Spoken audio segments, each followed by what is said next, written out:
Good morning, Bumbo Paul, no? So, una sa na naghatag kita katahuran, no?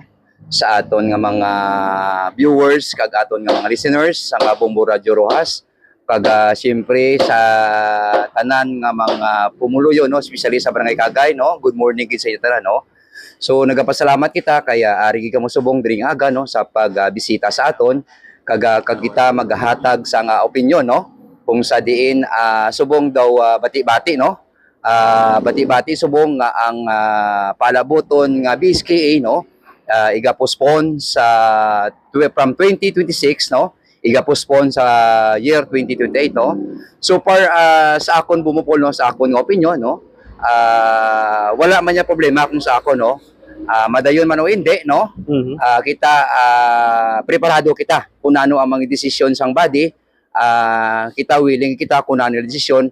Kaya so far nakita man ninyo nga kita nagatrabaho kita, no, wala na nato ginapramduma ang eleksyon, no. Nagatrabaho kita whatever man nga mga ulubrahon sa aton barangay, no, ang atong obligasyon ginatuman ginato, no. So kung amugin man ang mga desisyon sang body, so pagasundo nato na Bumbo.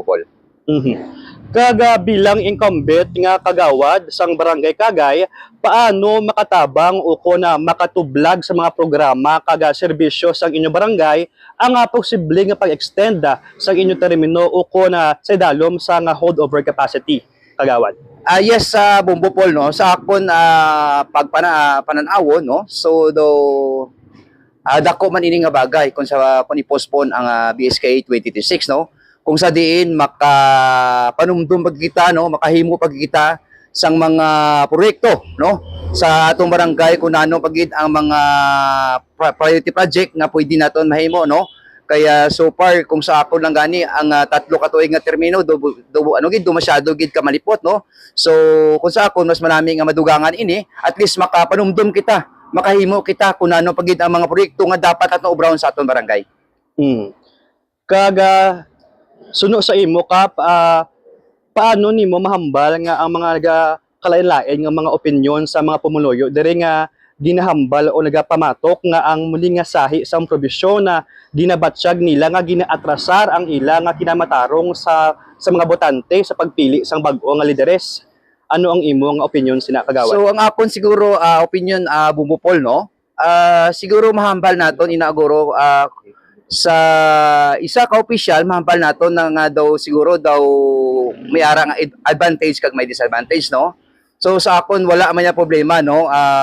Siyempre hindi man naton gid mahabalan kung anong opinion sa aton mga pumuluyo, no. Ang importante Bumupol nagahimo ket sa insakto kung anong mayo para sa aton barangay. Kaga nga pagpasaka sa nga muning bila para sa imo nga maging dako bala ini nga faktor sa incumbency sang imo nga termino kaupod sa nga barangay official sa nga Barangay Kagay?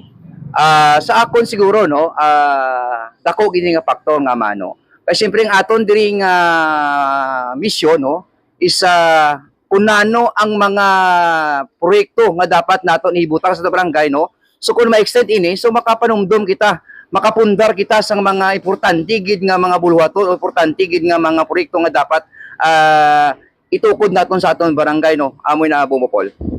Sa katapusan, Kagawad Aragon, ano ang imo mangina mensahe para sa imo mga kasimanwa kag mga pamatan-on sa inyo barangay samtang nagahulat sa nga sang pinal nga kasuguan sa Kongreso kag COMELEC? Yes.